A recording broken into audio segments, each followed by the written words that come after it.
Tales from the Tavern was recorded in front of a live Twitch audience. I'm Commander Shepard, and Tales from the Tavern is my favorite stream on Twitch.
Okay, there's my microphone. I still don't know what the heck is going on with everybody else's, but let's try this. Hopefully everybody can hear us now. Sound and things, maybe? I'm a checking to see. I mean, the charades idea sounds fun. Whiteboard of the whole thing. Right? Yes. Hey! All right. Hey. Let's try that again. Okay, so note, if you're a streamer, the last Windows update screws up your Streamlabs and your Discord and everything else. So, just a note, fix that before you go live. Okay, so as Kay was very nicely doing charades for us, welcome to Tales from the Tavern. We are back with another week. I hope you guys all had a great weekend. And sorry about the delay. I don't know what the heck happened because it was all working fine before we went live. But it's not a stream if you don't have some tech issues. All right, let's go around, let everybody introduce themselves, tell you a little about who they are, what they do, and where you can find them around the internet. And then we'll talk a little about how the stream works. So, Adam, we're going to start with you. Excellent. My name is Adam Damus, and I am the Galactic Manager of the Emergency Power Podcast. That means I run the whole dang thing. I have written up my own story, so it's a homebrew Starfinder campaign that I'm running these people through and torturing them to the best of my abilities. You can check us out. We have websites, emergencypowerpodcast.com in particular, or you can check us out on Twitter, emergencypwrpod. We got a Discord you can join where we can do like all the spoiler chats, like what do you think's gonna happen in the next episode, all that good stuff. And as far as me, I've been doing, tabletopping. How many years have we been doing this, Jeff? 13? 13 years, I think. That? Yeah. Yeah, so while I am not a forever GM, it's pretty close. And I just love telling stories, and so we couldn't help but start a podcast, and here we all are. Now all of you people in chat have to deal with the craziness that's about to happen because I did not assemble a quiet group. That is okay. We're okay with that. Well, thank you, Adam, for coming on. I'm excited to get to know you a little bit. Kay has been here before.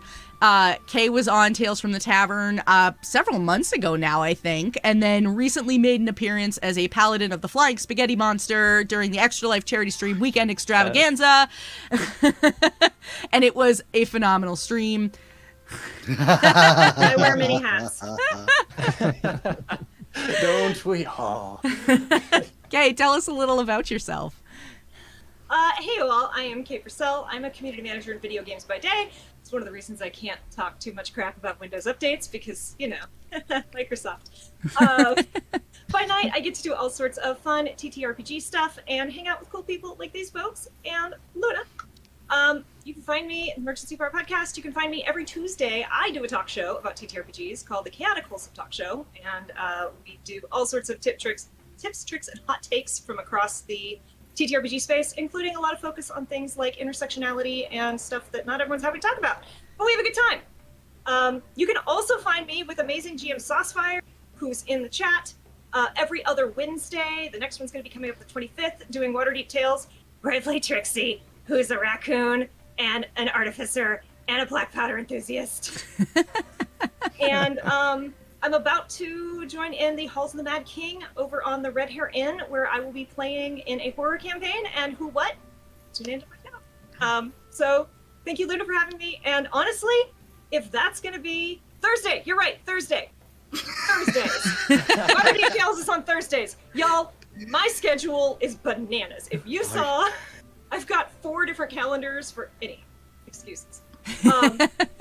Yes, thank you for having us. And honestly, 5 minutes, 6 minutes is the fastest tech recovery from a tech issue, especially audio, I've ever seen. So good job. Yeah. Well done. And I'm just glad it wasn't one of our faults. Right, yeah. No, this one was definitely me. brought the audio issues. There's sort of a running joke where I actually have a sticker made up that says you're on mute.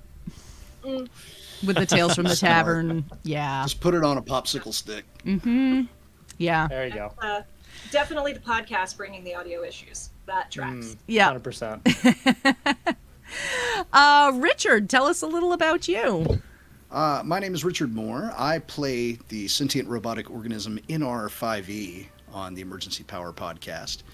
I have been a editor, designer, and sometimes developer, or we just like to say grammar wrangler, of RPG stuff for John Brazier Enterprises for the better part of 12 years now.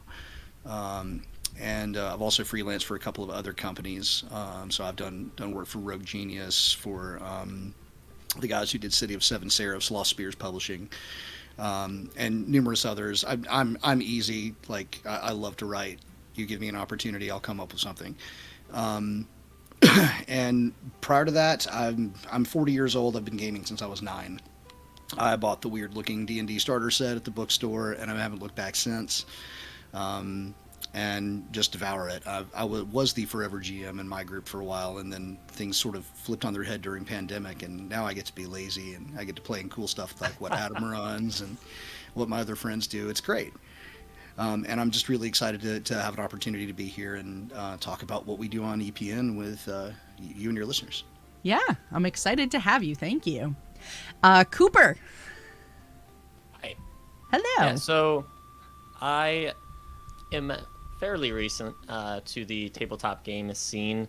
Adam, when we were co-workers and he lived in different area, introduced me to 5e, or at least our version of 5e, because none of us actually knew the rules. I want to say, what was that, about 4 years ago at this point? Yeah, 4, maybe coming up on a 5 now. Yeah, okay, so 4 or 5. And since then, just been kind of diving into DMing. I ran about a 2-year campaign that Adam was able to play in. It was Really good. Yeah, thank you. Appreciate it. As well as through some of the books of 5th edition. But this was kind of my first journey into Starfinder. So I wanted to play something very out there and different from anything I've done before. And that was Pawns, which I've just had a blast playing. And Adam has done a great job with the story, as always. So Thank you so much. Yeah. Awesome. Well, thank you for coming on, and look forward to getting to chat. And Jeff. Hi, everyone. I'm Jeff McCallan. I play Scriff Dovetail here on Emergency Power Podcast. I'm also in a stream called Horizons Unknown, which is another Starfinder Twitch stream. In that one, I play Tomo, which is an ooze-type Solarian thing. It's a lot of fun to play. Sentient ooze. And I do editing for the podcast as well as stream management for Horizons Unknown. So if you ever need someone to do any editing or stream management, hit me up. I just put together a random ass website called jeff.mccallan.rocks. And Of course you did. shut up, Adam. I saw that in chat, and I'm like, that's new. Is that like just now as we're all Bold move. introducing ourselves? Yeah, 5 minutes it ago. was Yeah. about 15, yeah. It is pretty recent. Just putting something together to just get myself out there trying this podcasting thing. We've been doing this for a couple years now, and I'm actually really enjoying that aspect of TTRPGs. You get to meet a lot of new people, which I really enjoy. So that has been great. But yeah, like Adam said, we've been doing this for about 13 years. We've also had our hand in LARPing for about 4 to 6 years, something like that. Give or take. That down in Southern California with Dying Kingdoms and Twin Mask. Some of our LARPs that we went down there are no longer in service. Some of them are, and they're great. So if you're in that area, check it out. I moved to North Carolina, and sadly haven't found a group out here that I click with just yet, but I'm still looking. All right. Well, thank you all for coming on. I'm excited to get to chat with you all a little bit. So if you are new to the stream and have never been here before, let me tell you a little about how Tales from the Tavern works. So basically, everything that we're going to talk about comes from questions from chat. So what you can do is you can feel free to just drop your question right into chat. You don't have to do anything special to identify it. Sometimes putting like question can help, but you don't have to highlight it or anything like that. And you can put your questions right into chat. We have a moderator who will make sure that we get those questions so that we can bounce them around to all of the crew, and everybody will get a chance to answer if they want. And I can see Saucefire getting a little excited in chat already. So feel free to go ahead and do that. If you do have some channel points racked up, if you've been here for a little while and you've watched for a while, you can use your channel points to use the Ask My Question Next feature. If we've got a bunch of questions queued up already and you are impatient, you can definitely go ahead and use that, and that will bump your question up to the next one in the queue. So that will be the next one that we talk about. We have 3 of those available every night. So, yeah. I will say really quick, I forgot to say who I play. Oh, you should do that. Yeah. Hey all, I play Sol, who is a Solarian. No one has asked about this in game yet. I'm a little sad. But yeah, Sol, the tarot card reading Solarian, who has a lot of histories. Interesting. Very high strung. Very high strung. We haven't had a whole lot of time to get into the details. I think the crew has just accepted that you're generally benevolent to our cause, and we're fine with that for the time being. That's funny. And also, I will say we have another member of the crew who couldn't be here tonight, which is Mark, who plays Brandon, and then we have the amazing Pan, who has been a guest character for most of this season. Nice. Way Yep. more episodes than I had intended to bring them in for, Yeah, but they've he's been been a so trooper. generous about their time. I think Adam's just really trying to keep them until like Stockholm syndrome kicks in, Right. and he just admits that he doesn't want to leave the Chill. podcast. This is gonna air. They're gonna see this. Oh yes, and Kay is We have holding up the trading cool cards. trading cards that we've made for the show. Oh my If gosh. you would like some trading cards, I still have like a Hit ton. us up. Just Yes. message I'm the us brain. either on Discord or on Twitter, and I will send you some trading cards free of charge. Those And are if you're super going to PAX fun. Unplugged, I will have some at PAX Unplugged. I will be Happy at to give PAX you cards. Unplugged. I will be at PAX Yay! Unplugged. We are gonna have to connect. Saucefire will be at PAX Unplugged. Oh my gosh. We may have to do a series too with those trading cards eventually to add in all the cool people we've added recently. I think we are. Agreed. Yeah, No, we don't did those do as that. our Update the party. 1 year anniversary for the podcast, and so we have since gotten 2 more cast members plus a guest cast member. Yeah. And Pan's done so super. I definitely think Para deserves artwork. Absolutely. I would agree. Has Want to lose artwork. you, I'd be sad. Yeah. We've got there's They a have deep pool. artwork. There's a definite deep pool of characters that could be rendered up if we really wanted to get crazy with that. I know some Oh, people would yeah. definitely want an Uzi trading Definitely, card. there's Yes. some people that want an Uzi plus wound. And And Swark they're is really cool. trading cute 'cause card. they have like mini bios and then also like little stat sliders. They're really cute. That's awesome. All right. Well, we've gotten a question in from chat, so we're gonna start off with that one right now, Bring and them that on. comes from Matt of Roleplay Chat, and Matt would like to know, curious to know what pillar of the game is your favorite and why, meaning exploration, RP, or combat. Ooh, I have an immediate answer, and it is a unchallenged one. RP to me is the most important part by far. Everything else By 4. needs to be part of that. The combat needs to be influenced by the RP in the story, as does the exploration. Like, you have to have a reason why you're doing it. You want to have fun. You want to talk to the other people there. So I am a huge proponent of RP. I think Yeah. RP and combat are equally important to me. They're about on par. And RP's great, but RP can go on too long. It's like when you watch a movie or a TV show and the character just monologues for far longer than they should. Mike Flanagan. And you Are know, you calling me out for some of my monologuing, Richard? no, not at all. Your monologues have been brilliant, but you do kind of hit a wall where it's like there's been a lot of talking. When are these people going to do something? And I think that's Sure. the pendulum that's always swinging in my brain. Is like I'm really digging this, but now I want to shoot things. Well said. Yeah, Yeah, absolutely. I think, as much as I love RP, I mean, I wouldn't do LARP if I didn't love RP. I'm going to say combat is my number one mostly because I really love character creation, and I love building weird character builds and trying to do things within the confines of the rule system that maybe aren't optimal, but they sound really fun. Like, there's a build in Starfinder now that is really not great, but you can make a Pokemon trainer.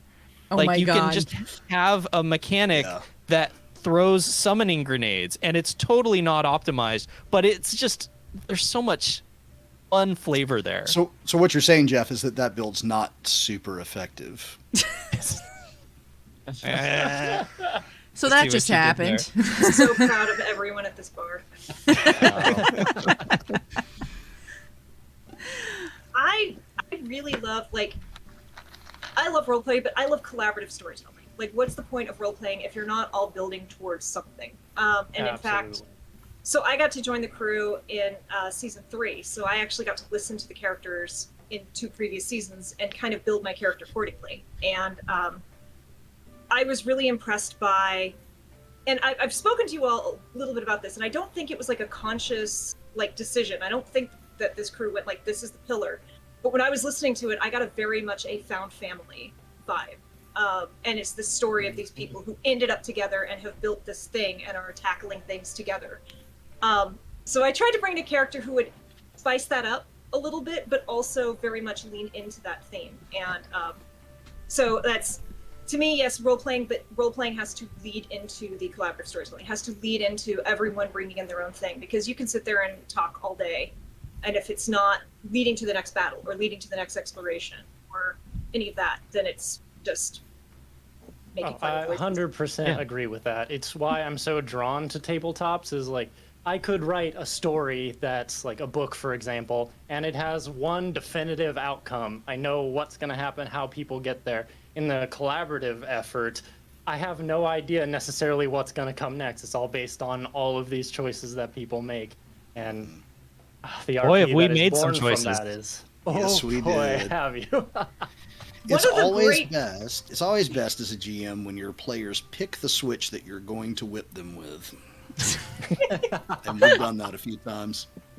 I mean, it's joy as a GM. It's also joy as, like, without saying too much. We had a moment where I'm like, okay, my turn is coming up and I have all these things that I'm going to do. And then something happened and I'm like, well, That goes out that's the all window. gone. Out the window. Nope, okay, starting from square zero. And it was very fun and very stressful and very rewarding in the end. Yeah, that's coming up soon. That's an episode that hasn't released yet. Things get a little tense. Small spoiler there. Yeah, this is actually a really good time to be doing the interview because I feel like the episode that is about to air is really where it starts to just skyrocket in terms of like the climax is coming Yeah. and like we're here and then poof, it's just gonna go off the rails. It's that up climb on the roller coaster. Exactly. I will say for anyone who, is hearing about this for the first time tonight, you can jump in at season 3.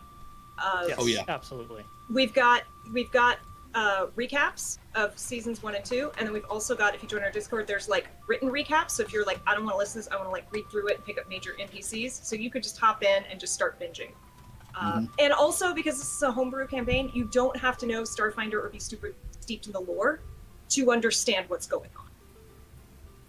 Yeah, and I think that has been great, actually. I was a pretty, I don't know if big fan's the right term, but I loved looking into the lore of like D&D. Starfinder isn't actually, like the background and the story into that, I wasn't as interested coming on, but knowing where, the types of story that Adam creates, I knew it was always going to draw me in, and the role play, the exploration within what he was going to create was going to be really exciting.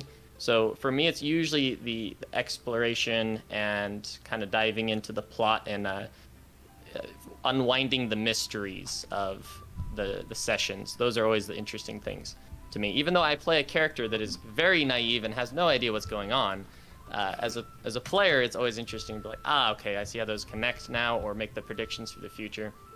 That being said, I've very much appreciated the combat system in Starfinder and kind of the versatility it's given the players. I know other people have said a few other systems they preferred, but coming from 5e, Starfinder's been really refreshing. So it's kind of my take on what I prefer. I really love the flexibility that it offers you. Like there's so many options. It's almost impossible to make for two people to have the exact same character, even if they play the same class. Yeah, and with the exception of the action economy flaws that are inherited from D&D 3X, which there's not much you can do about, unfortunately, I never feel like I have a wasted turn. I very rarely feel like I have a wasted turn in a Starfinder game. Like, the worst case scenario is that I'm going to miss, but I like always having an option, like being able to do covering fire or harrying fire. I don't often feel like, well, I didn't really do anything that turn. Well, yeah, you're an operative, so you do something amazing basically every turn. I just roll Well, thank ones you, and Adam. 13s. Oh, yeah, that's a minor boy. spoiler. I think we can talk RNGesus about. hates me. Yeah, I'm on the both ends of the spectrum. I'm just 1s or 20s. That's all I Yeah. get. Yep, same. Jeff does not believe in the numbers in between. I had a character like that. She was very much the same in other games. So yeah. I think we beat that question. Okay. Yeah. Trod on it a bit. All right, let's see. The next question that we have actually came in from Apache1222, who didn't drop it into chat because he's also my moderator, so he just sent it to me directly. And his question is, as I predicted at some point that we would probably get asked this, what is your most favorite or memorable Nat 20 or Nat 1? Your choice of which one to talk about. Wow. That's tough. Man, that's a lot of sessions to try to sort through. I have one. So while you guys think, I have one that I can share from a game that I played one time. I was playing a Pathfinder game, and we were in this like huge field. It was like, somebody's farmland or whatever. And we're in this huge field, and there was a big shed in the middle of the field. And so we were in the shed, and out of nowhere, like this horde of undead comes from. And so we end up getting invisibility cast on all of us. We try to sneak out around the undead. And because of the way everything was set up, I'm like motioning like you all can see what my hands are doing right now. No. So because of the way everything was set up, I wasn't going to be able to get out of where I was without actually having to interact with one of the undead, regardless of whether or not I was invisible, because rules are a thing. And so I'm like, screw it, like screw the invisibility, I'm gonna just attack. So I attack with, what was I using? A short sword +1, and ended up rolling a nat 20 and just busted the guy's head right off, like just clear off. And I was like, well, okay, guess we've got our path out. Time to go. Let's go. Nice. That was actually a really Very good one. good. I'd actually forgotten all about that until just now. And I think we might have ended up setting the field on fire in the process of escaping. That tracks. Sounds right. Yeah. Sounds like Yeah. Danny. Yeah. I may have told this story last time we were here, and if I did, I'm sorry, y'all. Roxy, my paladin flying spaghetti monster. She shows up in a lot of streams, but she's in my home game that I play with Full Rubber Ducky. And so when I made this character, I basically told David, Full Rubber Ducky, my GM, I don't know if the flying spaghetti monster's real. I don't know if she's like misnaming a god and she's worshiping a different god. I don't know which is totally valid in 5e. She's just so devoted to the idea of the flying spaghetti monster that she's just creating miracles out of herself, just out of her belief. I don't know. Surprise me. So we show up in game, and her magic's very wonky. Whenever she does a healing spell, lay on hands, anything like that, she has to roll a d20. And in a 1 or a 2, she casts inflict wounds instead of cure wounds. Oh. Those aren't the same. Not even a little. No. Very stressful. So she's had kind of an on-again, off-again relationship with the flying spaghetti monster. There's been a lot of it's not all sunflowers and rainbows. And she also feels personally responsible for our group's rogue, because the rogue joined the group because of her. Rogue was off doing rogue things. Nearly got killed. In fact, was unconscious. 0 hit points. Making death saving throws. I think had failed one already, if I recall correctly. I go running up, put a hand on him, finally find him, cast lay on hands, and roll a nat. Oh. And I'm like, I have killed it, and like I'm spinning out. I'm over here going, this is broken oath, right? Everything about this character is going to change. I like threw the dice, paced the room, because I'm just like massively like, what is about to become of this whole campaign? Everything I had planned, this happy character is about to. And David just let me go for probably a solid 3 minutes. And he's like, you have inspiration. So there was no broken oath. Favorite nat one. Amazing. Okay, I have one for both, so I'm Okay. gonna try to not spend the Okay. entire time on these stories. Yeah, I'm coming up with a couple now. You're good though. All right. This first one's quick story. It comes from, I think, our first year playing, when Jeff and I were playing Exodus, which, if you haven't heard of it, it's like the know exactly Fallout which one this is. version of 3.5 D&D. All right, so we're out in this apocalyptic desert, and we're sneaking up on this like bandit hideout, and we get to this crest where we can look down on it, and over this hill is like this big white church, steeple, all that kind of stuff. So we pull out our binoculars, like, all right, I want to know more about what's going on there. We want to scout this place out without actually going in on it quite yet. So pull up the binoculars, and for the perception, we get a nat 1, of course. So we pull up the binoculars, look out, and the only description is, you see a church. And it has been a meme for us for the entire, 13 years. Every time you fail to see anything important, you see a church go by. Like, you're in space, you're looking for something, a planet, church floats by. You see a church, and you failed on perception. And it's not just because there was a single nat 1. Literally everyone tried to perceive what was going on in this church, and everyone failed. We had to go in entirely blind. It I was actually gonna do the exact same one, Adam, because that one moment was just so memorable. It was either that or something that happened in the emergency power campaign in season 1. So if you don't want spoilers for season 1, maybe tune this out briefly. Take your headphones off, all that stuff. Yeah, but we were going through the sewers, and there was this big fight with a vine monster at the bottom of this. I don't know what it was, but there was a big where the water would outflow from the sewer into a lower level. Like an aqueduct.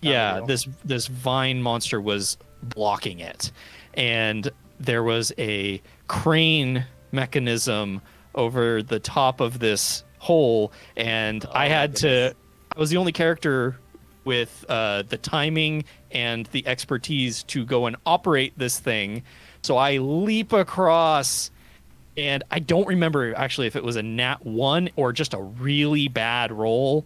Someone can go back and listen if they want to find out. The setup on this is he had been rolling hot the entire time. Yeah. He'd been doing some stuff on the computers to help with the whole situation. It was in the 30s he was rolling. And then this one was a sub 10. This was sub 10 roll. Yeah. And that probably was a nat 1 then.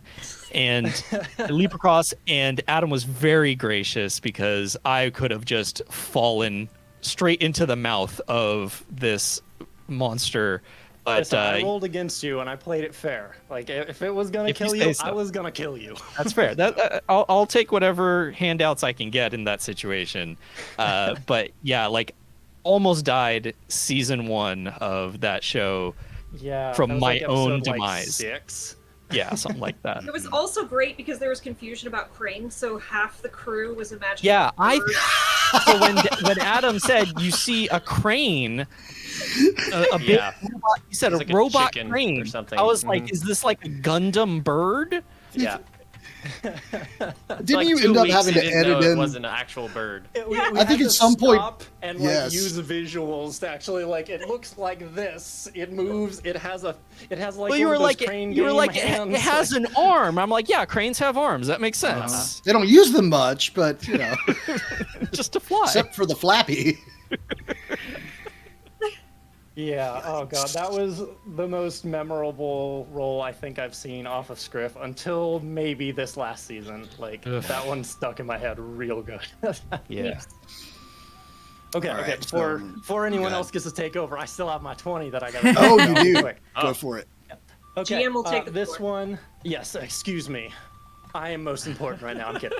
All right, so this was in Starfinder campaign that Jeff and I were trading off jamming. We're 2 different teams were trying to do these objectives, and eventually the plan was they would come across each other and there'd be all sorts of stuff happening. We were in a research facility that was sinking into the water. It had been sabotaged, so it's going down while we are trying to get in there and retrieve this object that we cannot get because it's behind a force field.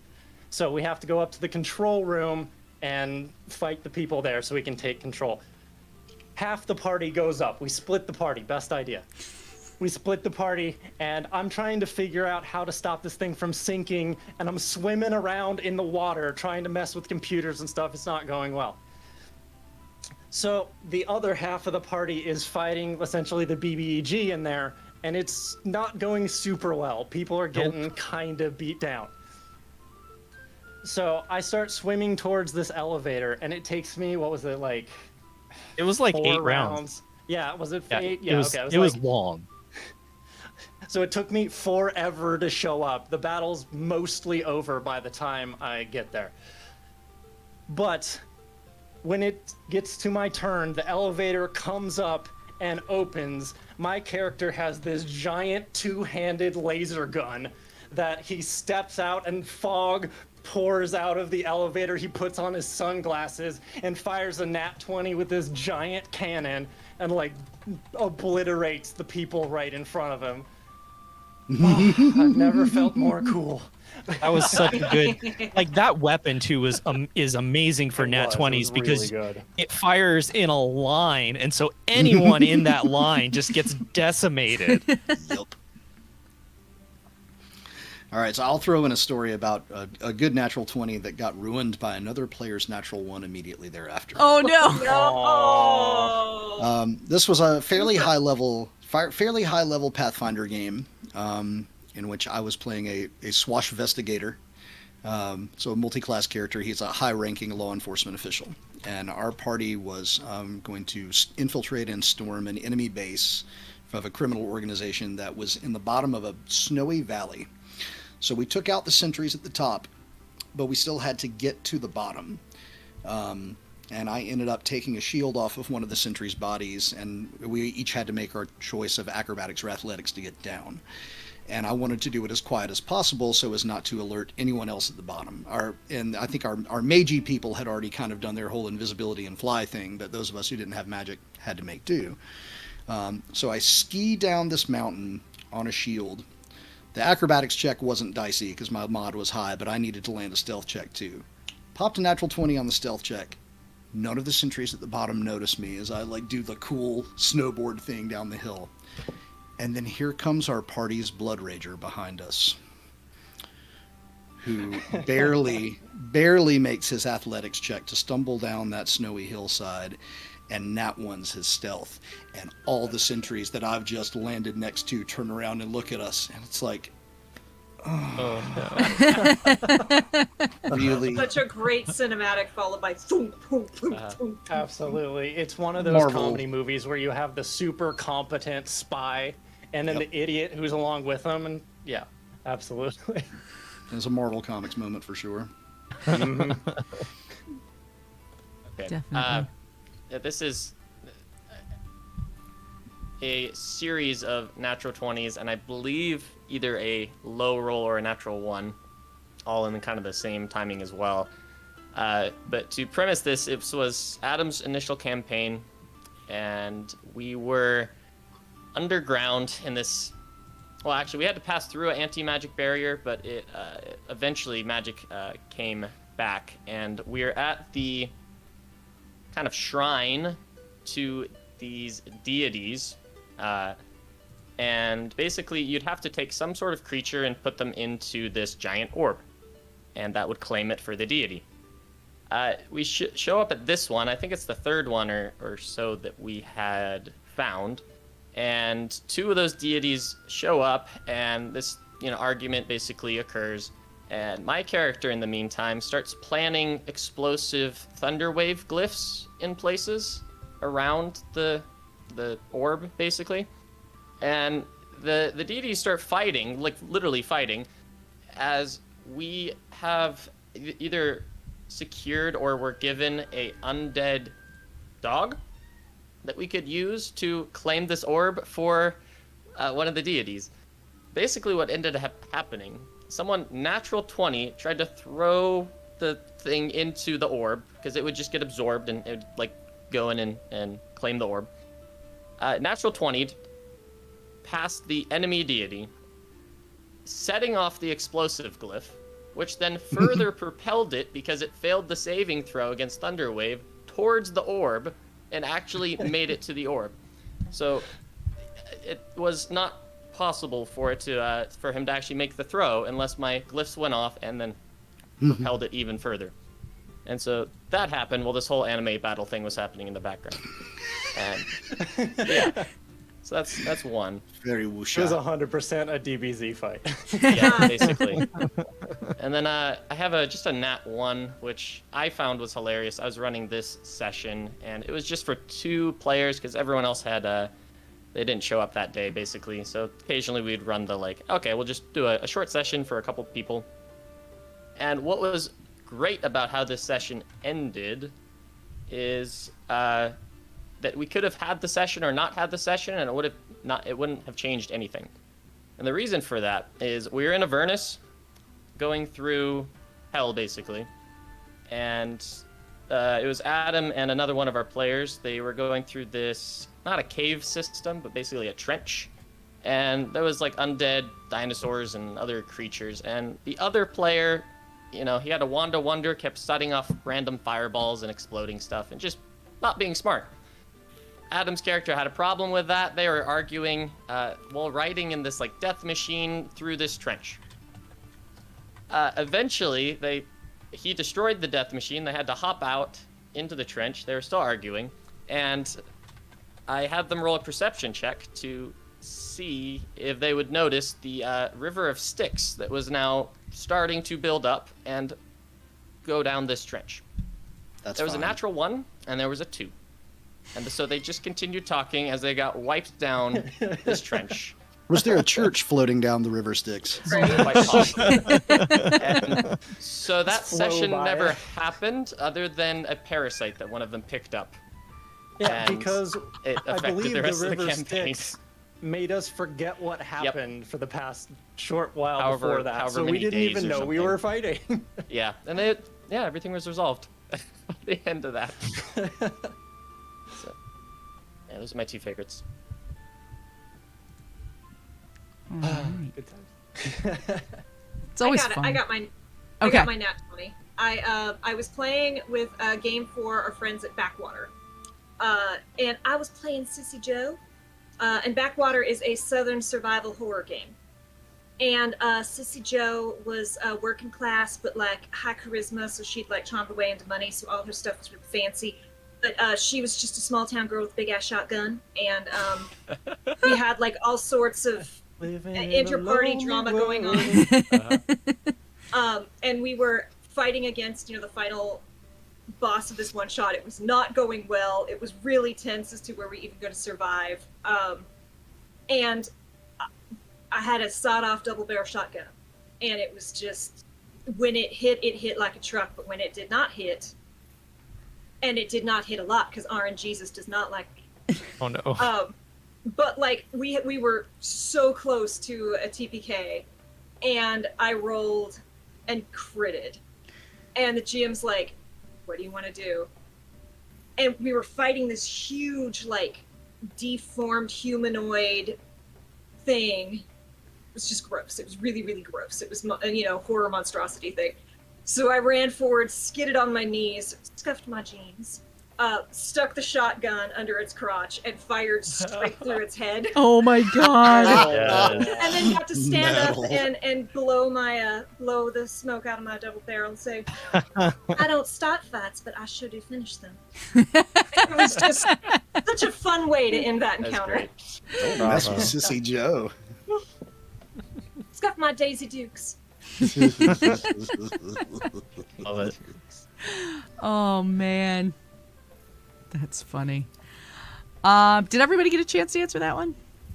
I think so. I believe so. All right. At least one of them, yeah. Okay, so Alec Exam has used an Ask My Question next, and so his question is, what is one change you would make to your favorite system's rules?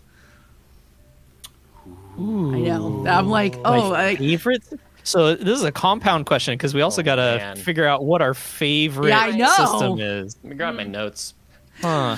it's funny because I saw it come in and I started thinking about it, and I'm like, well, but it's my favorite, so why would I want Oh, I to got change complaints about it? every system. I don't really have a favorite system, but I do write a lot of homebrew stuff. And And there's a lot of things that I would change about Pathfinder First Edition, which is what I play most frequently because it's what my home group prefers. But I think what I would like to see changed across the board in every game system that's based on the D&D canon is make spell levels equal character levels. Oh, yes. Don't make people have to figure out that Yeah. they're two different things and then get confused and have a new player come to the table and go, I'm level 3, so I get 3rd level spells now, and then me have to be the bad guy that explains to them that that's not the way that works. Good one. I have seen one homebrew supplement by Monty Cook that tried to fix that problem and did a brilliant job of it, and I am honestly shocked that D&D 5th edition did not kill that sacred cow. It needs to die. I It should mean, be a sacred hamburger. 5.5 is coming. We don't know. Yeah. We don't know. Now but they did make caster level equal to your level in casting. So But that's been the you case add for the- quite some time. yeah, I know, but that just I think adds to the confusion. It does. It's like my caster level is 3, so I should have 3rd level spells, and my level is 3. And it's all it would take is some simple subdivision of the spell levels, honestly, and making some hard choices. But that's the hill I'll die on. I do like Saucefire's response that quaffing a potion is now a bonus action, because Yeah. I've had a player die because of how long it takes to give a potion to another player in Starfinder. Yep. It's a full round action, not even to pull it out. You have to have it in your hand, and then it's a full round action to force feed it to Yeah, someone. you can't run over and help them. You have to run over and stand there and wait until next turn to do it. Yeah. Yeah. I think for something that is ultimately worse than a lot of first level spells, you should definitely be able to use a bonus action in order to use it, especially when you have to pay for it, right? Like, it's just not right. Yeah, absolutely. I like a lot of those, like, oh, it takes this many actions to draw a thing. I have objection to them just because they make the fight take longer. You're and they not make doing that much by drawing something out. And no one ever said I'm having so much more fun because of the realism of how I'm pulling items out of my bag. Right. No Yeah. one's ever said Yeah. Yeah. But again, it's a really good fantasy point. game with dragons and time stop spells, Right. but Uh-huh. Yeah. Oh.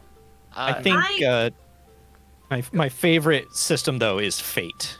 I love Fate because, as I've told this group before, I have a problem where if a rule is written down, I have to follow it. It's like an OCD thing, and so Fate frees me from those shackles because it's so lightweight.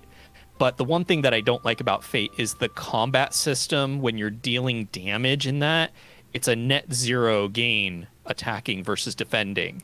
So you end up with a lot of rounds of nothing happens. There is a workaround. They've since fixed that, where like weapons can have bonuses to attack, and so you just end up with a net positive in like the attacker has an advantage, and that kind of has resolved it. But like in the core rulebook, I don't think they have that written in there. I think that's in one of their toolkits. Okay. It is tough to say favorite one. Like, I really like 5th edition. I really like Starfinder. I'm going to pick on Starfinder because it has the one that I want to call out the most. Okay. Okay. I generally like systems that are a little more rules light. I like 5e because you can kind of bend the rules and be imaginative with it. Starfinder, a little more strict. There's a lot of options, but you don't really bend to those options. They're pretty firm. No more so than when you get into a starship. You know where this is going. Starfinder has gone to great lengths to make the ship combat very comprehensive. Like, you can do essentially anything that you've seen in shows. Like, you have shields, you can change out lasers, you can fight it, like, you can shoot a nuke, you can have multiple fighters. However, the rules are so insanely overcomplicated and over-engineered that it's nearly impossible to get through a Starfinder combat in a reasonable amount of time unless you know it inside out. If anyone doesn't have an idea of what's happening, or they have to look something up, suddenly a round takes like 15, 20 minutes. So if I were to change it, I would like it to be a little bit more freeform and a little bit more maybe RP focused, because I find the most entertaining parts about watching, say, Star Trek or Star Wars is when they're in the cockpit and everyone's reacting to things that's happening. It's a lot less fun if it's just two ships like... Yeah.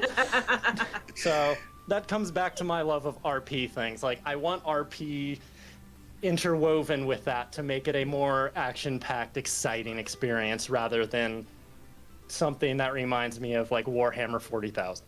And it's Play it like exacerbated. around a battleship. It's exacerbated too by the fact that starship combat isn't going to come up that often unless that's like your main focus in your campaign. You're gonna forget. So it's tough. I really enjoy 5e. Mostly, again, I think it was said earlier, because I can use it as much or as little as I want. Most everyone knows it, and then I could be like, okay, we're adding this, we're taking this away. But combat is definitely the most clunky part of 5e. And I kind of want to, I think it's Pathfinder 2e, I could be wrong. But I believe it's Pathfinder that's taken away a lot of reactions.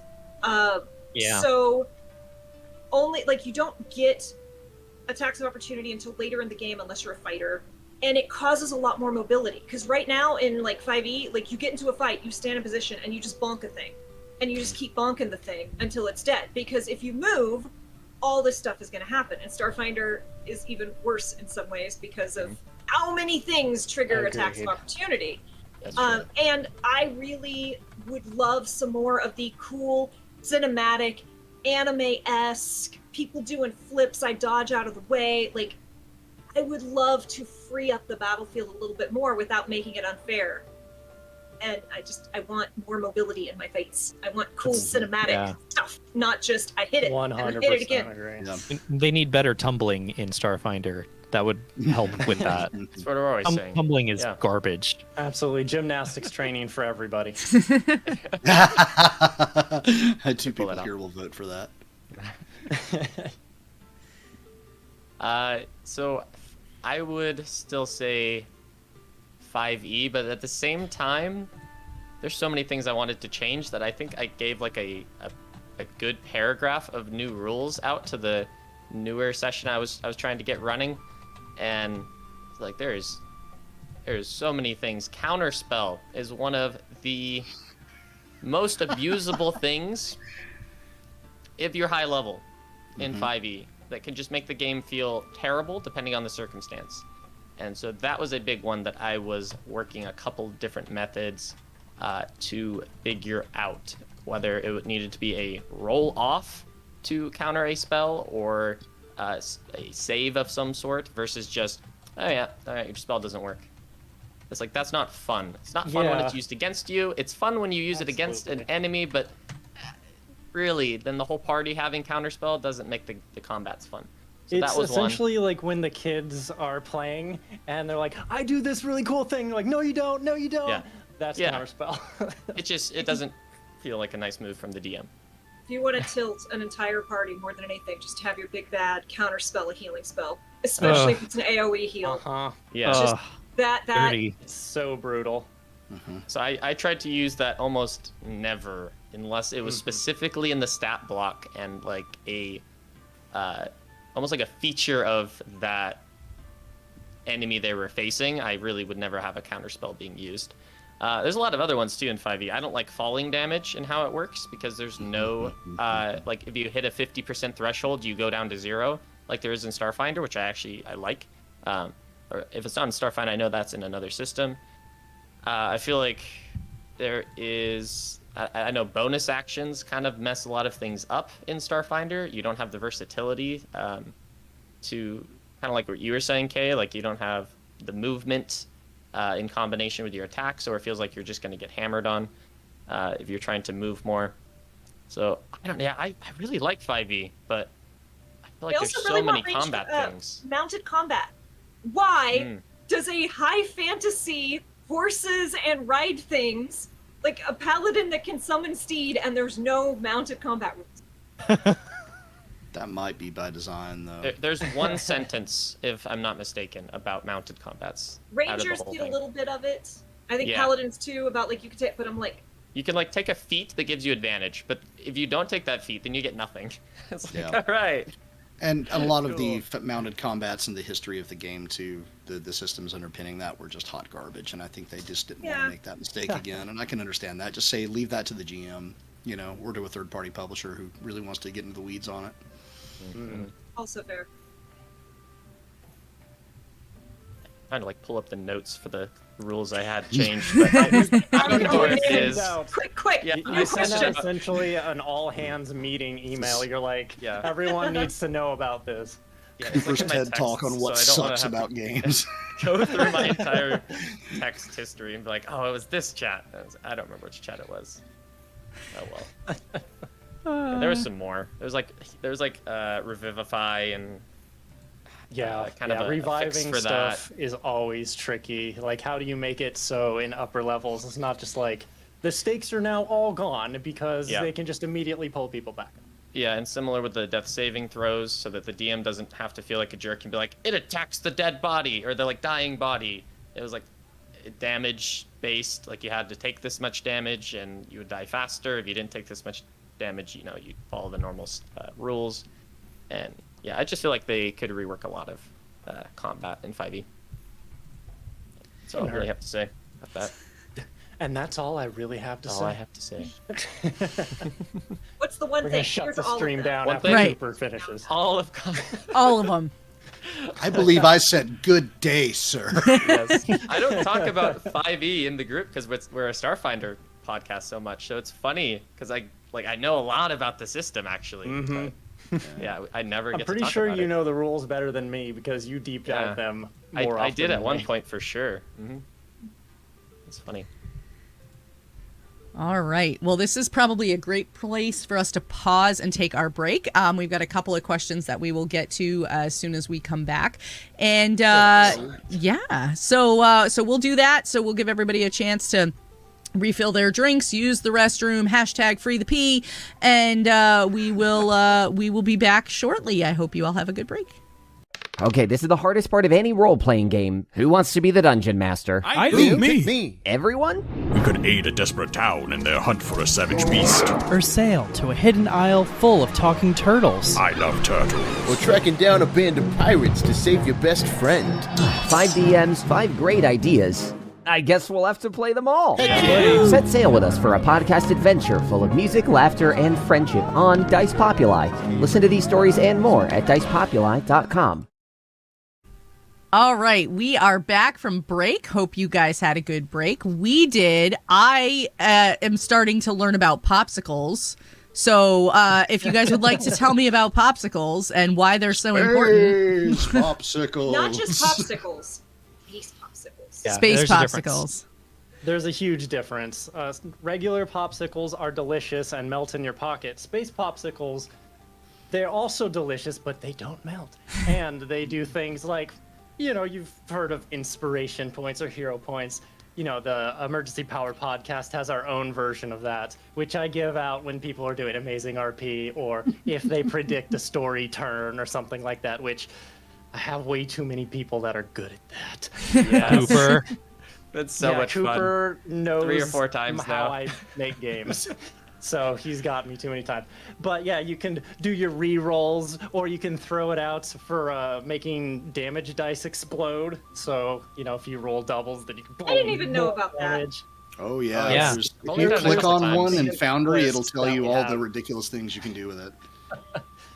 Yeah, or my favorite, which doesn't come up too much in this particular podcast, which is you can use a popsicle to have someone, if they said something out of game, you can go popsicle, and they said that in game instead. So I love that rule. the chaos Absolutely that love can it. cause. Oh my god. I love it. there a Say the stuff in homebrew? game mostly. Wasn't there a homebrew game you ran at one point where you had a popsicle vendor and it was like there was a 2% chance every I did time that. we bought Yeah. one? Yeah, was that Or was that was That was Jeff. me. Yeah, we put a That's popsicle great. vendor. He was one of the main NPCs that they had to go talk to, so they were going to talk to him anyway. But I Yeah. was like, he needs to be doing something. I'll make him a popsicle vendor. They can blow all their credits on trying to get a chance to get an actual like hero point popsicle. I know one of the players did dump a bunch of Wow. credits into I that game. blow all Just of like, mine. let's All make of it happen. Gone. You don't need armor or weapons. You need delicious confectionaries. Right? Also, crystalline crunchies have made their way into our home game as a result of Excellent. UPN and Adams.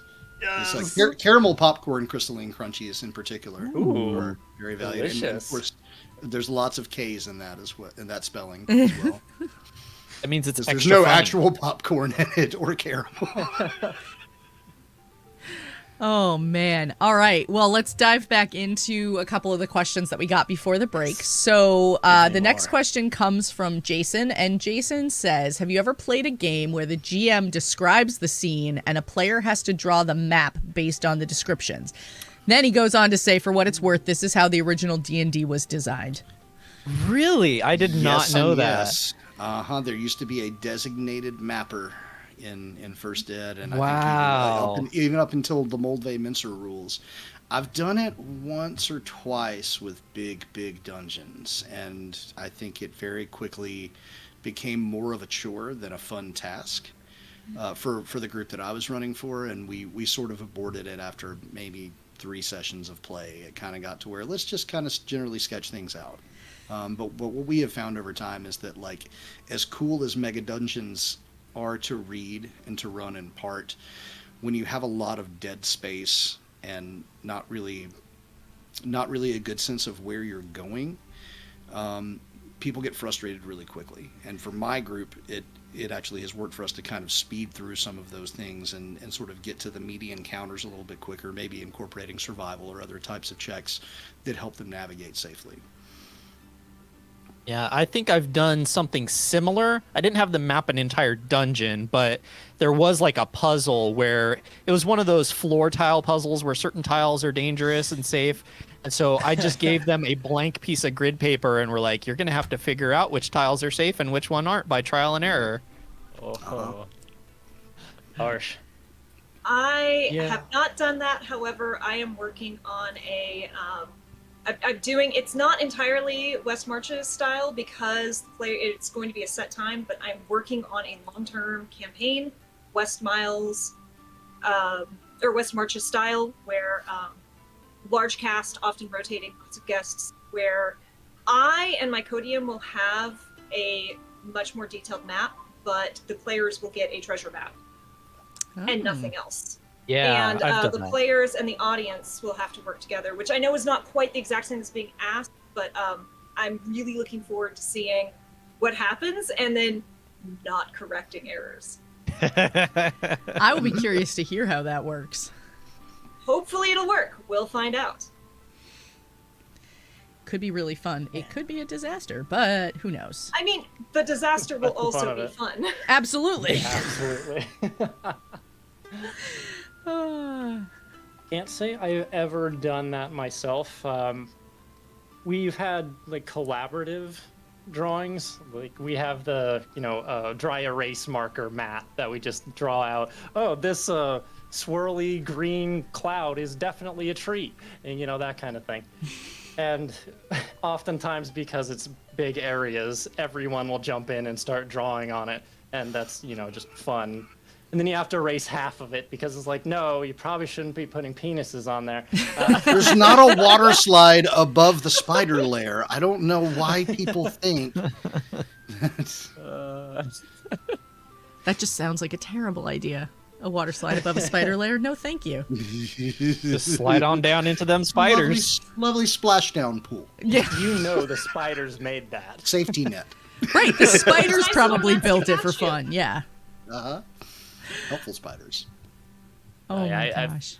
only done basically what Adam just described with the markers, and then some members of our group create our own maps as well. So I've used those, and and then just any maps in a book, and sometimes we'll get those, like recreate them, but we've never had like a dedicated player to doing that. Or I feel like there's actually kind of a detriment to trying to keep track of a dungeon that accurately, when a lot of this is supposed to be, you know, magic and then you're like, okay, I took 3 lefts, I should be pointing this direction now. It's like, you just need to figure out where you're going. That's what matters. Unless it's going to be that detailed or that big of a map. It's hard to convey that level of detail in a efficient manner to your players, you know? Like, you turned 87 degrees to the left. So by the time you get around, you've actually, you know, you've only made 4 out of 5 turns that you need to make a 360 degree or something. Yeah, was it slight? Was it a 90 or was it a U-turn? Because that's all that exists. Right. Or like if you read the original Tomb of Horrors, where there's a directions for how to open a secret door, it has to be pushed in and then slid diagonally at a certain angle. It's like, who specifies that as part of their doors? Yeah, it was just pull or push. So like, So, what we're hearing is that this dedicated artist should be being paid for what they're doing. Right? Yeah. Pay your artist, people. Yeah. I don't think I've ever done anything. I don't think I've ever done anything quite like that. But I do know that there have been times when we were playing, you know, a home game. This was years ago. And so our GM would have his map, and then like somebody else in the group would be more so for note-taking than any other reason, kind of drawing along. And it was more like, okay, you know, we did 3 lefts and then a right, and then we went diagonal here. And, you know, and it was more kind of for keeping track for our own purposes. Like, okay, we need to backtrack because we went the wrong way or whatever. Like, which way did we go here? Which way did we go here? Rather than trying to remember it off the top of our head. But yeah. Sure. Absolutely. Yeah. D&D has come a long way from the original ideas. So. Yeah, the original systems they had such a different focus than what current systems do. It was a lot more focus on like keep the players hungry for more money so that they can keep going and adventuring. You've always got to have like this economic balance, and I don't feel like that's really the focus in most games these days. I ran the folks from Will Save the Podcast through a Traveler game, and we did some research on the old school Traveler. We played the new one, but I told them about the old school Traveler and just how it's really a slog about trying to pay your loan on your ship. That's the entire adventure is just you got to pay on my ship. It's Animal Crossing without the adorable animals. I'd say we are one of the few companies left that still make products for Traveler, and they actually sell quite well. But I'm still amused. I think it's the only, maybe not the only, but one of the few systems I think that exists where you can die in character creation. Oh, I love that. I love that so much. I think it's hilarious. And the new character creation in Traveler for Mongoose 2nd edition. By the way, there are so many different Traveler versions, and like made by different publishers. Like the license has just been handed out like candy. So a bunch of different people have made it, but Mongoose 2nd edition is kind of the popular one right now. And the character creation on that one is that is an adventure in and of itself. You can go and just make a character for the fun of seeing what happens to them through character creation, and they could die.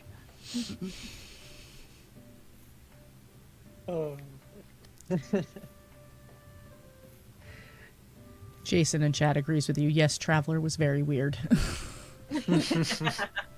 It's this strange balance of like rules light but also complex. Like you can play it very light. You just have a series of skills and everything is a 3d6 roll.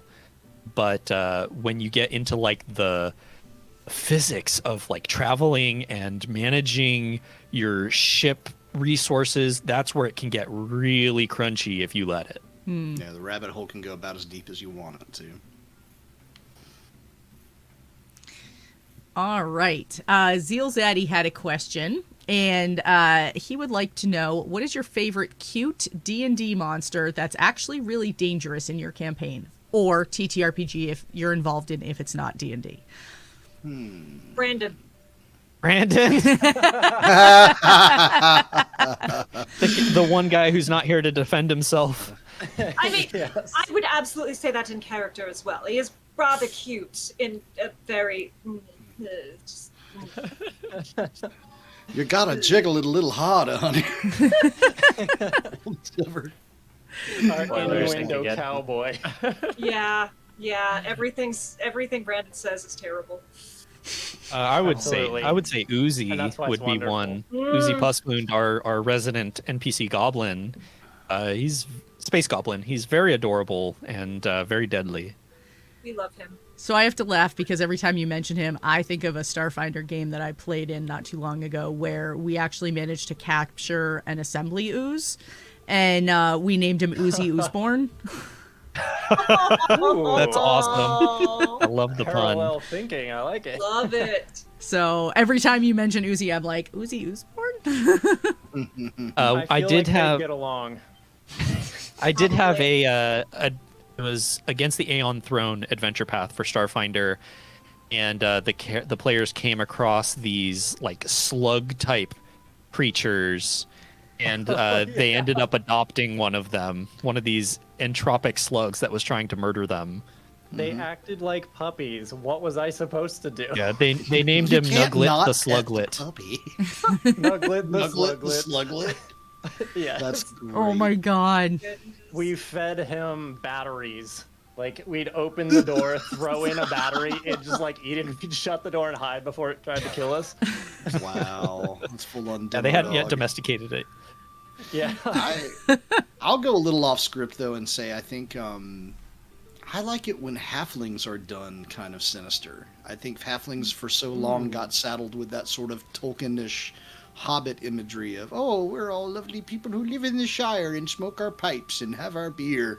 And if you can make like a really menacing little group of halflings that just do awful, awful things and subvert someone's expectations, that's chef's kiss good to me. Little ankle biters.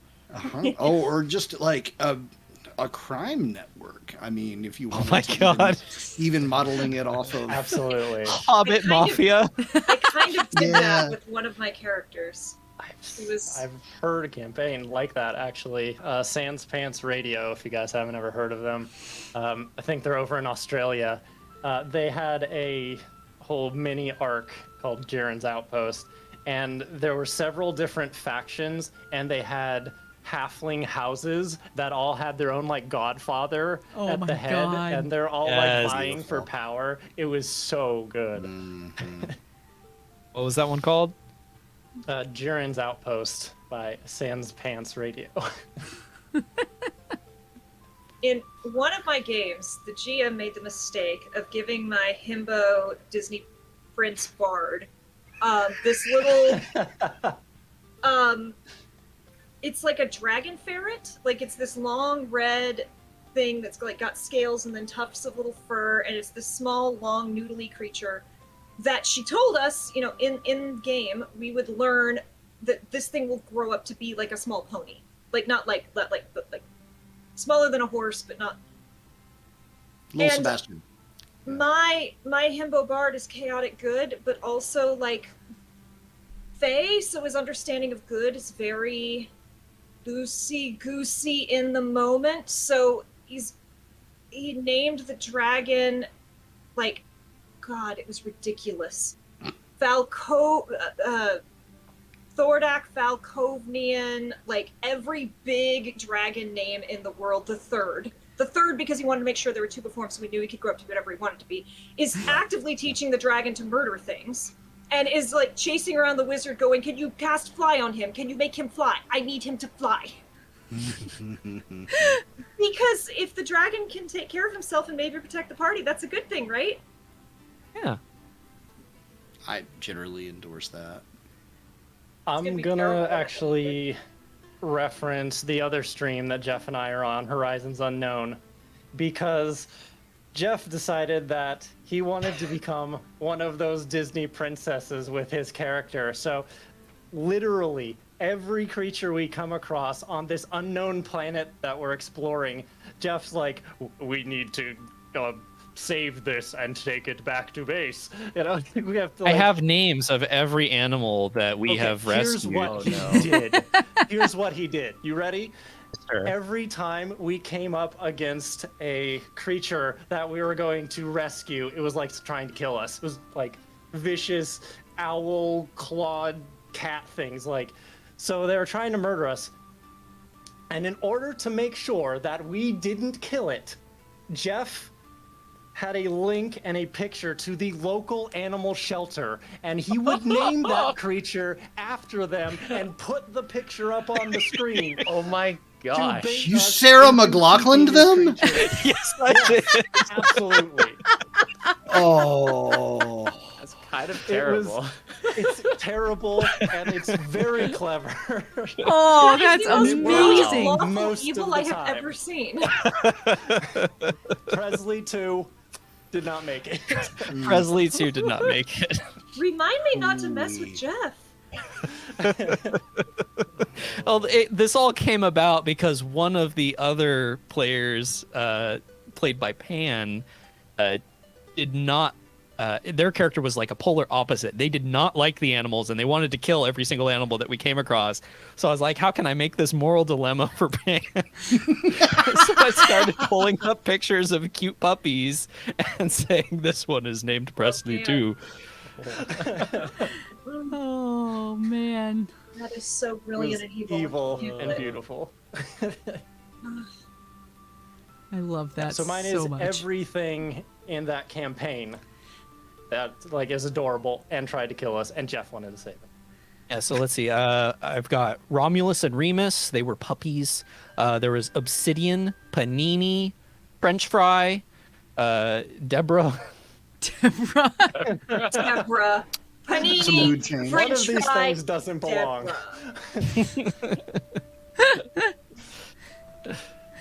Oh, God. That's funny. Yeah. I really like that. And now I want to do it. We've adopted about half of the ones that we've come across, I'd say. Oh my gosh. Yeah, and to be fair, he was pulling up actual links so people could go and check out these animals for adoption. So Yeah, it wasn't especially if just they're to make us feel bad, it was also to help the animals. Especially if they're targeted for each player's locale. That's a hell of a lot of research. I was to do. actually picking from my local animal shelter, which I actually just adopted a dog from them last week. He is a sweet cinnamon roll. His name is Jasper. He's a pit bull mix with these just very gorgeous blue eyes. Aw. How's the squeaky toy phobia going? Yeah, so we learned he's afraid of squeaky toys. He runs out of the room if he hears a squeaky toy, which my is bad gosh. because our other dog Lily loves squeaky toys. Yeah. Gotta figure out a way Hopefully he'll We're gonna have to work on that. eventually. Yeah. to positive reinforcement, maybe. Yeah. But other than that, he is just a love bug. He wants to cuddle up next to you and get pats and meet new people. He's polar opposite of our other dog Lily. She's a lab mix, and she just will bark at everyone who comes into the house until they sit down. If they're sitting down, then they're okay. Right, they're no longer a threat. Cooper, did you get to answer that question? Honestly, I think everything I've played in has been like semi-horror focused, other than like this campaign. So I can't recall any. Have to ratchet up the horror. Yeah, you could help me think about that, Adam, but I can't think of any. Not sure. Yeah. Can't really think of anything in the campaign besides Susie. No. I had an You should've undead tried immortal to- monkey at one point. That was fun. It was like one of those clapping cymbal monkeys, but that's only because the like witch made him look like that, and then he was actually, what was he, Scottish or something? Yes. Yeah, he'd just yell out terrible things. That's basically his whole job. But he looked normal. It was like Pirates of the Caribbean Yeah. style. That. Yeah. It's kind of it though. Back when I ran a lot of Star Wars D20 games. Oh, giddy. But yeah, running a lot of Star Wars, I liked subverting that trope with Ewoks as well. I remember running an NPC one time that was like an Ewok Dark Force acolyte that the players ran into and had to get something out of.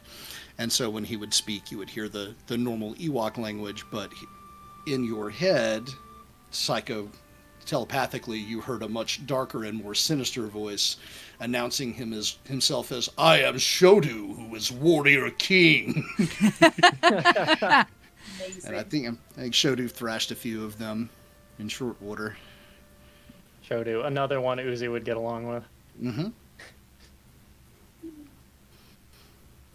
All right. Too funny. Next question. All right, next question is from Lucid Timmy, and there's actually been a conversation going on about this in the chat after the question. So, the question is, has anyone used gold instead of XP? I saw that idea floating around and was wondering if anyone had used it.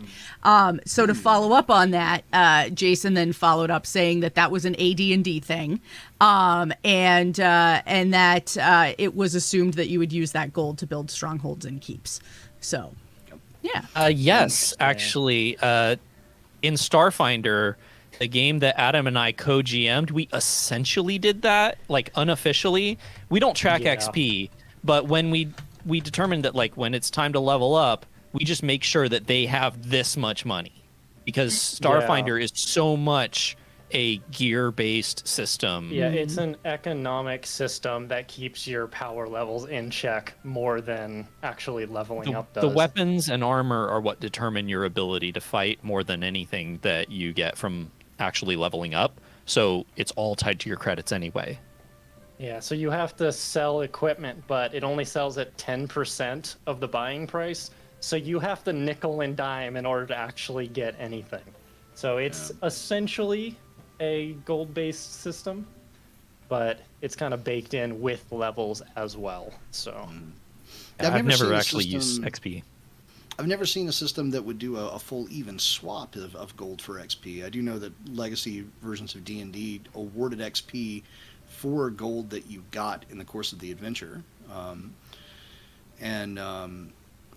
mean, I don't know that I've played many games that are more gear focused. I think there's always an advancement component that's tied to acquiring something, but I guess you could do that. I don't know that I would want to. I feel like that's a solution looking for a problem and not the other way around, I suppose. But I do agree with your approach of using average party level and wealth by level to check every once in a while, because it's easy for a group to get off the rails. Yeah, you don't want anyone to fall behind. Yeah, and especially if they've coincidentally missed a big reward that in a published adventure is assumed, like, oh, they're going to find this, and this is going to carry them to their next tier of equipment. Absolutely. Well, they didn't do that. So then they didn't it has open to come out that in the one wash. door. Yeah. Well, what they need is a shadowy benefactor, right, Cooper? Yes. Completely above board. A shadowy benefactor. A brain trust fund. I'm still not sure where that's coming from, to be honest.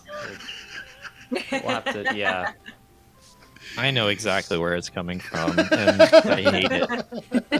I hate it so much.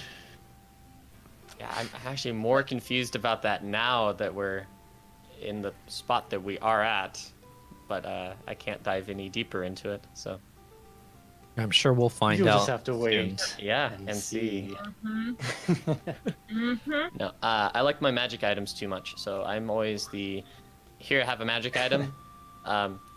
And if my players started to sell those, they would have way too much money, so there's no way that I could ever run a game like that. Mostly in 5e, which is, depending on how you play it, less gold-based, you know? Yeah, you anyway. can be much more gold-focused, but it can also be very adventure. You find fun items more than you have to go to the store every once in a while. Mm-hmm. Yeah. So it's a little easier to run that. Oh, which one was it? Rise of Tiamat, or I don't remember which book it was, but you get like 5,000 gold in the first 3 sessions if you go down a certain route, and they're like, okay, that's more than I would ever need on a normal, basically a normal session or game. But at some point, it right also away. becomes like a military budget where you have it, so you'll use it. Right. Yeah. I like my milestone level ups. I just Me really too. do. 100%. All about narrative leveling up, and you all conquered this, so now you get a thing. Yeah, it You grow feels as a- you more grow as a person, valuable to literally. me. Yeah. Like, I did this great accomplishment. Now I feel more powerful and have these achievements because of it, rather than, all right, here's some money, here's some money, here's some money. All right, Yeah. I'm good. Also, I'm already living through late stage capitalism, so let's just not worry Yeah. too much about that. I don't in need a case. second job. Hooey.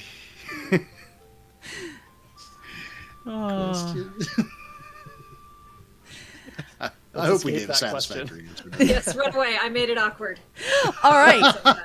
Well, at this point, I'm going to pull out the question that I had mentioned earlier because we're going to be running out of time very soon, and so I always like this one. Ben's going to be sad he wasn't here for it. Give me your best 60-second villain monologue. Oh no. Who wants to go first? I want to see who's got villains. I haven't DM'd in over a year. Oh goodness. I can't do my Godplane one. Let's see. Oof. Well, let's do the AU where Soul's the bad guy. I vote Richard to do this. Oh yeah, No, Richard has please. a great. No, bad guy. Richard, you're amazing at this though. Come on. I need some time. Okay. Okay, let him warm up. 60 seconds. That's a bit. Let's see how long I can go. I was going to say, I don't think most people make it 60 seconds, so. I'm gonna bring I up the understand. timer. Oh dear. Now it's. I Now it's understand real. that you think you're terribly clever. However, all of this has really been for naught. You really should feel embarrassed that it took you this long to get. Really? It took you that many tries to figure out my puzzle. Do you know that I dropped 30 hints? It's not my fault that you're. I'm not going to go off on that. We are here because it is your turn to die. And I'm prepared to usher you off this mortal coil. I hope you will resist just a little. It's so much more fun when you resist. And I know you feel like you outsmarted me at every turn, but really kept you alive so that I could enjoy this moment. So I should thank you for getting yourselves here in one piece so that we can have this epic final moment. Except you took so bloody long that now I'm going to have to dispatch of you quickly so that I can deal with this income. Do you know how much effort it takes to keep an evil keep up and running and repaired and henchmen fed? I have a schedule to keep and I can't be here dealing. Okay. Bravo. Beautiful. I love it. Is Adam gonna keep time for each of us? Is that the game? That's now? He's got Nerve-wracking. Now glint a in his eyes. challenge. now a challenge. Ugh. The gauntlet has been thrown. Who's up next? You got it, Richard? Roll for initiative. Roll for. Oh, hold on. Oh, yeah. Yeah. Let's go. All right. Well, isn't that just charming? Coming in here, busting up my operations. I expect you think you've won a huge victory today, shutting down a few shell companies. But I've got news for you. The misery that I intend to inflict when I complete the ritual that I have in motion is tawdry compared to the inconvenience that you've caused me here today. And furthermore, I know far more about you than you know about me. For instance, I know all of your little secrets. I know about that little serum that Mr. Matthias is required to take on a regular basis. Oh, sucked out of the bodies of mages, no less. Just like this young lady over here, if I'm not mistaken. Interesting that he found a dalliance with you in the past. I wonder if that was connected in some way, knowing that he'd go insane if he didn't inject your spinal cerebral fluid directly into his bloodstream. I expect that'll give you something interesting to talk about on your car ride home. In the meantime, I've got bigger fish to fry. Oh, Is that too long? I have chills. I have It was pretty chills. close. It was pretty close. Very good. It was very cerebral in more than one way. Ooh, that's from a real campaign, and that's a little too real to think about. It's bad. It's a bad The situation. best ones are always drawn from personal experiences. Come on, Adam. Who's I don't next? think I'm You gonna know be you able to got do it. it. Gonna. Don't worry, I'm gonna. I don't know. Go for it, Adam. All right. Let me set up my timer here. Well, it is about time that all of you found your way in to my humble abode. See, I have been waiting with the most decadent of pleasures for you to enjoy. Well, perhaps enjoy might not be the right word. You see, I have brought others along with me, friends, family members, to watch over this little event. You might see them hanging from the rafters. Now, if you would like to have them returned, then I would recommend that you step on up so we may begin this little game. Because if you were to disappoint me, I think you would happen to disappoint them as well. Every time that dude talks, I just want to shoot him in the face. For those who don't know, that is the, what we think is the current big bad of this campaign. And he has been monologuing at us. And so everyone on this stream is incredibly triggered right now. Yeah, we definitely have not heard that, though. All right. Who's next? I'm all flustered. How do you follow that, huh? Do it. Right? I like my GM monologues. I always have to write them up ahead of time. I can't. Yeah, I do too. I'm not an off-the-cuff monologuer. Yeah, I'm not either. Okay. All right, I'll give this a shot. Got this. You again. How many times has it been now? How many times will you bring your face up to mine? It is such an insult to the gods which stand before you. Go back, little one. Go back and play with the minnows. These are matters of great importance. Even now, my men are preparing for a most... Oh, no. A most... That was so good. That was pretty good, though. I lost it. I lost it. I'm sorry. I lost it. You got through Fell out 45 seconds. That's Okay, solid. okay. That was very solid. I fell Was out of menacing? character and I just lost it. It's menacing and raspy without going full Cobra Commander. Cooper, what you got? I haven't run in a campaign in so long. Oh, I know. I'm trying to because Give us What's evil my- pawns. Just give us evil pawns. Like, what would Yeah. pawns do if he I was a did bad evil guy? soul. What do would evil Mega pawns. Pawns be? Yeah. Megapawns be? Okay.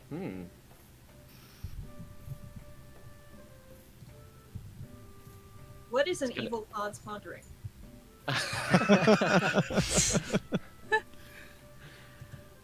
Oh, let's see. Okay.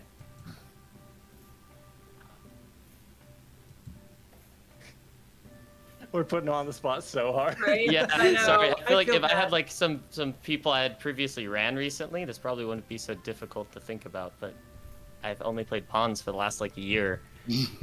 That's been a long time. If it's Almost not happening, two. That's okay. Yeah. Yeah.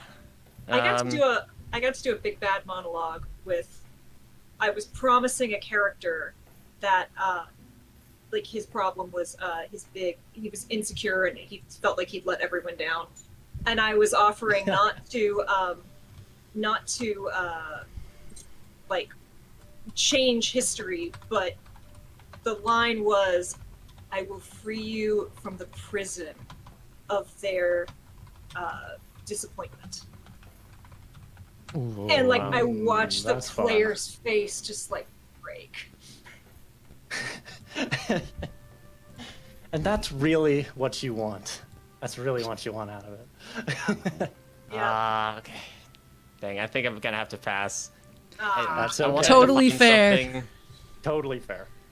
Totally I wanted fair. to find an old one that I very much like, but yeah, it's in my. We old did a notes. We did a villain monologue as part of our audition for new characters. Actually, like We did. when we had a form to fill out when Kay joined and when Mark joined for season 3. I was like, I want to give them an example in case they don't have anything to come up with. So I looked up just like a monologue from, I think it was one of the worst of the Star Trek movies, Generations, I want to say. No. And he just offered it up as a example monologue, and we actually had several people that used that one. Yeah, that would have been a Malcolm McDowell monologue as well, wouldn't it? Yes, yes, it was. My goodness. I thought it was a pretty good line, actually. Despite the rest of the movie not being that interesting. It was fun. Like, I was just reading it, and I'm like, yeah, I'm just gonna read this because this is great. Yeah, and then Jeff and I listened to yours, and we're like, this is a professional voice actor.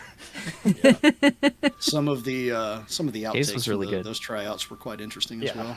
Yes, Maybe I there was some good have. ones there. I have one particular recording that I don't want to disparage them, but oh boy, it was bad. Oh, it was no. unforgettable for all the wrong reasons. Yeah. That's not good.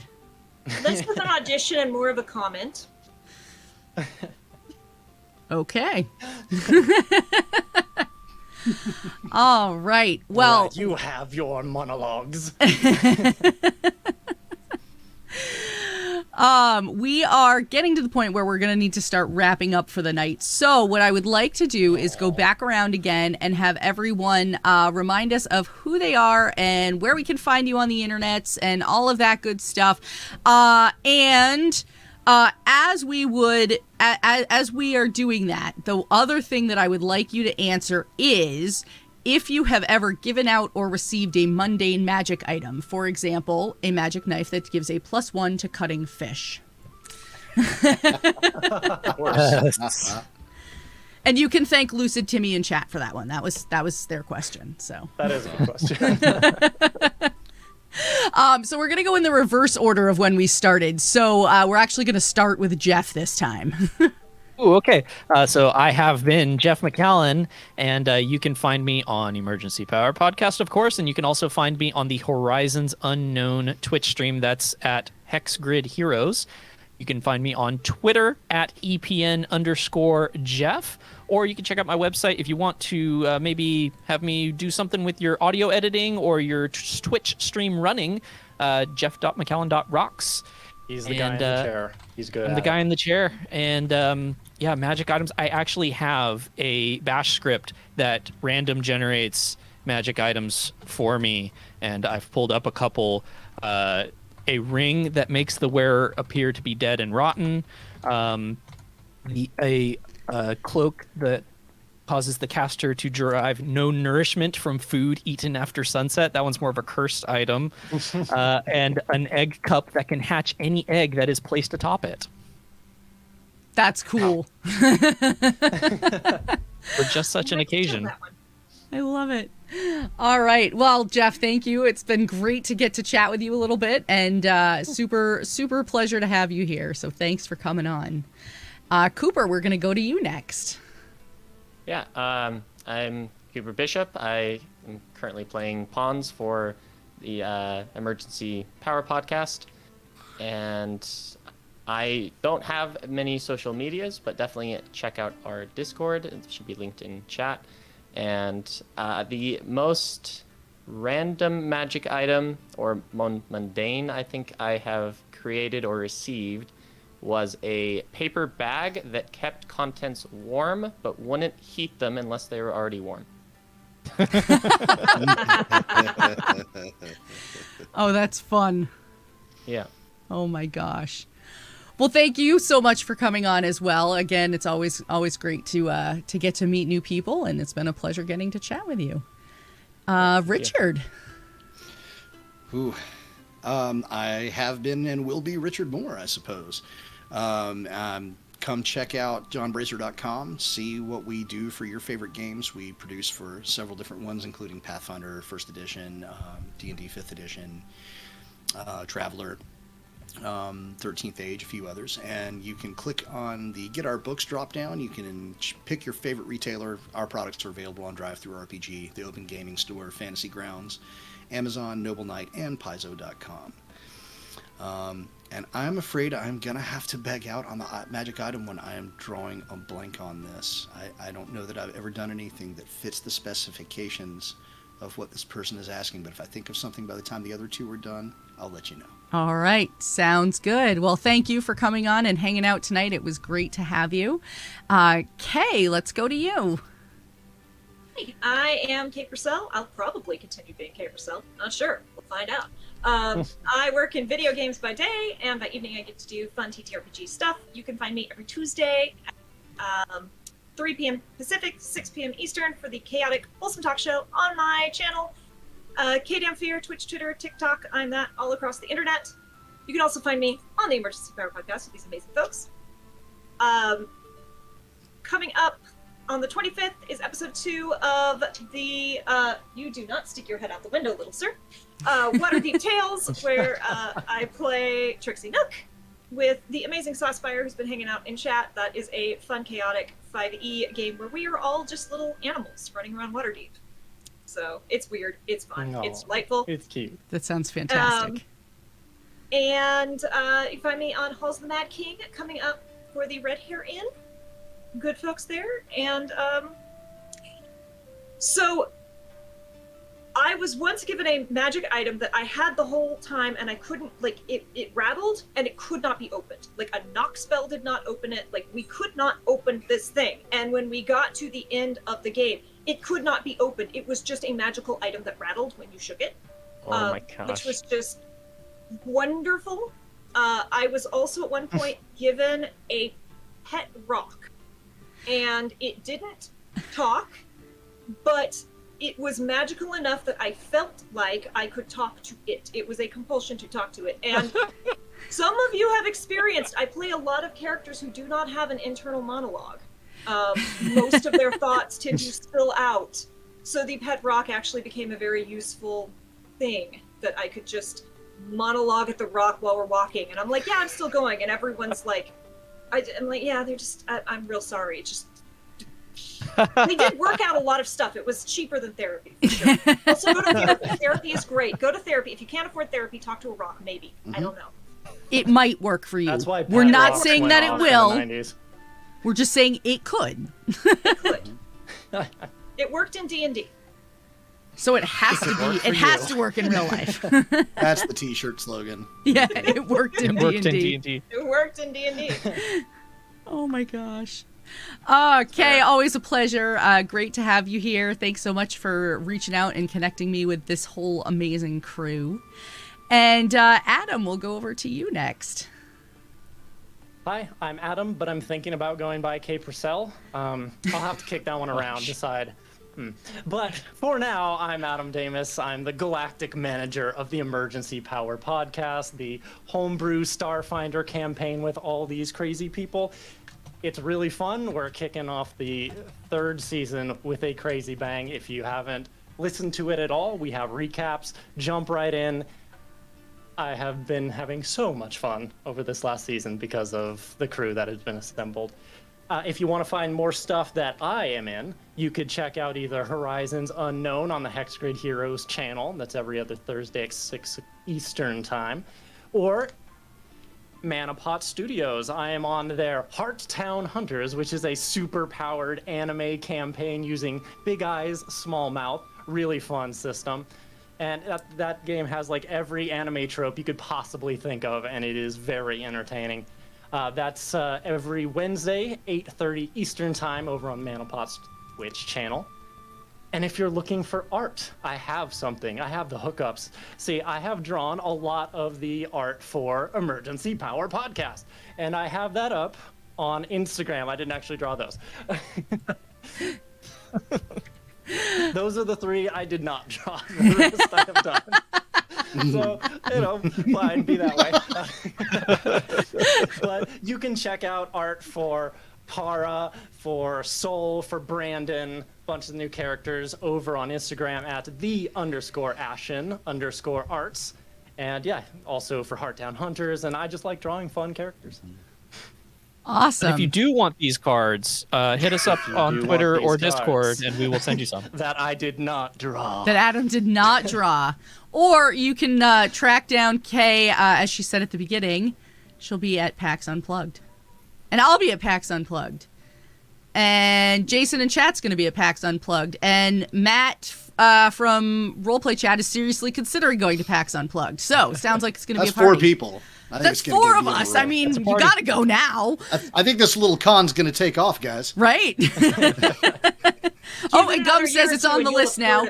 We were having a whole conversation about it in my Discord server this morning about the fact that it's actually more affordable for a 3-day pass than it is for a 1-day pass to PAX East. So that's a thing. Yeah, 3-day pass for PAX Unplugged is like $78. And if you go, I mean, last year I was there and I got to meet Abria and give her a dice that she's used on a stream. So, you know. Nice. There you go. That's a thing that could happen to you. All right. Well, I am Gamer Mom Luna. I am also considering going by Kay Purcell from here on out. So, so what you all don't know is Saucefire was talking about playing in a Starfinder game, and he's like, "I'm gonna play Ray Kersell, who's a prepared pilot." Wow. So, like, this is a reoccurring theme today. I think we need to play everyone is John, except everyone is Kay. Yeah, oops, all Kay. And then we all just play various characters that you've played in different TTRPGs. Yeah, I'm so here for this. Do I get to DM it? I don't think I own enough purple to pull this off. I'm going to be honest. I love it. All right. I am Gamer Mom Luna. This has been Tales from the Tavern. We are here just about every Sunday night at 8 p.m. Eastern Time. I say just about every Sunday night. We will be taking off the weekend of Labor Day, so just keep that on the back burner for now because that's still a few weeks away. And let's see, coming up later this month, you can catch me and some really, really amazing people doing a charity event that was a system that was written by Nekala the Druid and Vertrox Nightblood, and is going to be raising funds for Emerge Tucson, which is a domestic violence shelter in the Tucson area. It's called Weave Racers, and basically it's Mario Kart in TTRPG form. I just finished talking with the artist today. My character's car, I'm bringing back Edabrix. For anybody who's heard me talk about Edabrix, she's my halfling rogue ranger fighter. And her car for this race is going to be the Fisher-Price Cozy Coupe. So... it's going to be amazing. I'm really excited about it. And that's going to be happening the weekend of... Hold on, I will tell you.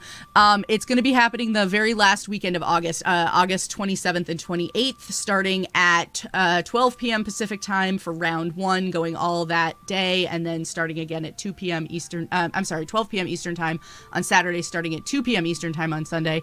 And there's some really, really awesome people involved in that. David Tilstra's involved in that. Staghorn is involved in that. Let's see, Tiffany Tan, Mindflame Mondays. Who else?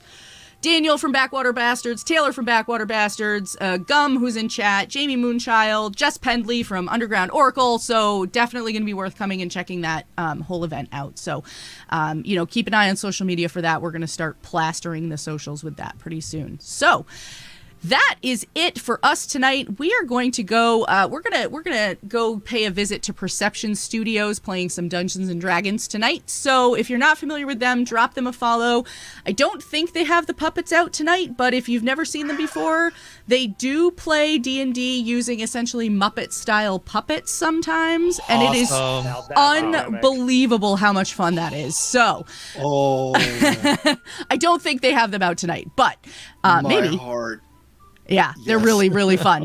You just changed Richard's life. They're great. We do just one episode. We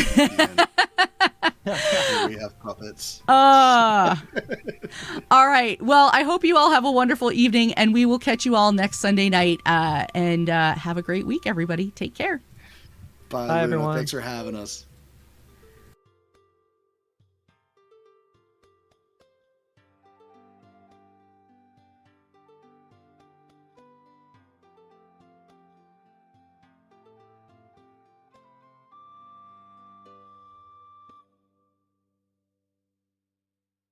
Thanks for tuning in for another episode of Tales from the Tavern. You can catch this podcast recorded live every Sunday night at 8 p.m. Eastern, 5 p.m. Pacific at twitch.tv/GamerMomLuna. All of our questions come directly from chat, so we never really know what to expect when we go live. If you ever have a question or would like to add something to the conversation, feel free to reach out on Twitter at GamerMomLuna and use the hashtag TFTT. You may just get to hear it answered. Thanks so much. I should go.